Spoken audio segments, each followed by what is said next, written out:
Hey, we've got a problem here. What did you do? Nothing, I stirred the tanks. Whoa. Hey. This is Houston. Say again, please. Houston, we have a problem. Il faut que je vous raconte un petit peu la genèse de la création de la NASA, la naissance de la NASA. Vous avez d'un côté un homme, un Allemand, un scientifique, qui s'appelle Wernher von Braun.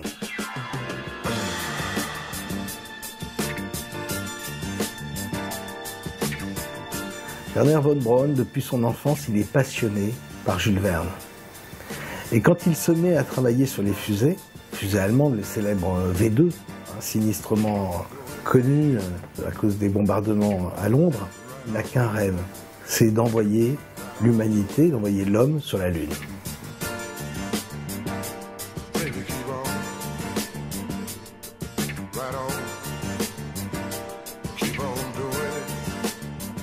Wernher von Braun va être récupéré dans le cadre de l'opération Paperclip par les Américains. L'Amérique s'est littéralement infectée de nazis, juste après la Deuxième Guerre mondiale. C'était le prix à payer pour récupérer les cerveaux allemands. À la fin de la guerre, et il va permettre aux Américains de disposer de leurs lanceurs pour l'arme atomique. En remerciement, rapidement il obtient la nationalité américaine et ça devient une célébrité aux USA. Et puis un jour, Wernher von Braun va rencontrer un autre homme avec lequel il va devenir ami. Cet autre homme, c'est Walt Disney. Il va lui parler de son rêve d'enfant qu'il n'a jamais abandonné. Et Walt Disney va être carrément emballé par son histoire. Et à partir de ce moment-là, ces deux hommes vont mettre tout leur pouvoir, tous leurs moyens en commun pour convaincre les décideurs de l'importance de lancer la conquête spatiale avec pour l'objectif d'envoyer l'homme sur la Lune. Ça va tellement loin qu'il y a même certaines photos, et une qui est très connue, une photo prise par Apollo de la Terre pleine, où on voit carrément les nuages de la Terre qui sont en fait faites en copier-coller, et vous avez des formes de nuages qui sont doublées, triplées, etc. On voit vraiment qu'il s'agit d'un montage. Si vous regardez les photos de la Terre prises par Apollo sur les sites de la NASA, que vous les mettez sur votre logiciel Photoshop, vous allez voir que la plupart du temps, les terres ont été détourées et mises, posées, copiées-collées sur un fond noir. En augmentant la luminosité, en baissant le contraste, vous allez vous rendre compte du montage absolu de ces images. C'est tellement flagrant qu'à certains endroits, on a détouré la Terre au niveau des pôles. Les chercheurs ont tellement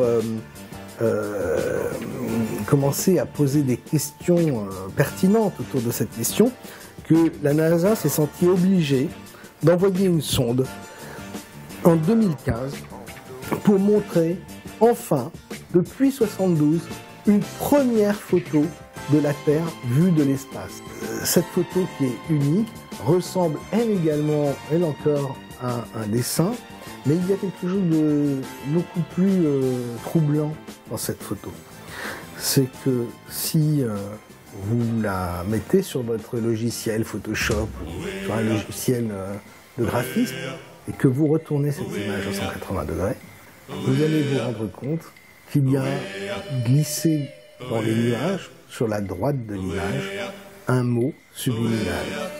Et ce mot, écrit avec des lettres de nuages, c'est le mot « sexe ». Ça rappelle, curieusement, l'image subliminale du mot « sexe » que l'on voit également dans le dessin animé du Roi Lion lorsqu'il souffle la fumée. C'est un petit clin d'œil à Disney. Mais vous verrez que des clins d'œil à Disney, il y en a beaucoup dans l'histoire de la conquête spatiale. Je ne sais pas si c'est un employé de la NASA qui a voulu faire une blague potache, mais en quel cas c'est quand même un gros risque de la part d'un employé de faire une chose pareille sur une image qui va être regardée par la planète entière. C'est la première photo de la Terre depuis les années 70. Donc ça me paraît peu probable.